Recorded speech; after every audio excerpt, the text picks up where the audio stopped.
ਭਰਾ ਜੀ ਕਰੋ ਚੈੱਕ ਕਿੱਕ ਸ਼ਾਫਟ ਪਾਉਣ ਲੱਗਿਆ ਨਵੀਂ ਆ। ਪਹਿਲਾਂ ਤੁਹਾਨੂੰ ਵਿਖਾ ਦਈਏ ਪੁਰਾਣੀ ਜਿਹੜੀ ਆਪਾਂ ਕਟਰ ਨਾਲ ਕੱਟ ਕੇ ਵੱਢੀ ਆ, ਠੀਕ ਆ।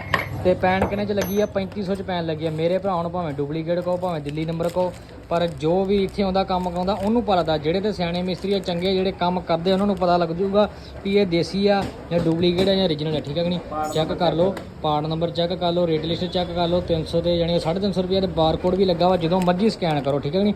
ਤੇ ਹੀਰੋ ਦੀ ਬਿਲਕੁਲ ਓਰੀਜਨਲ। ਤੇ ਪੈਣ ਕਿੰਨੇ ਚ ਲੱਗੀ ਆ? 3500 ਰੁਪਏ ਦੇ ਵਿੱਚ। 3500 ਰੁਪਏ ਦੇ ਵਿੱਚ ਪਾ ਕੇ ਦੇਣੀ ਆ।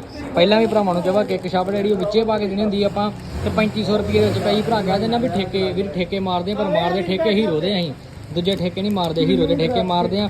ਹੀਰੋ ਦਾ ਪਾਰਟ ਹੀ ਅਸੀਂ ਪਾਉਣਾ ਹੁੰਦਾ ਵਾ, ਠੀਕ ਆ ਕਿ ਨਹੀਂ।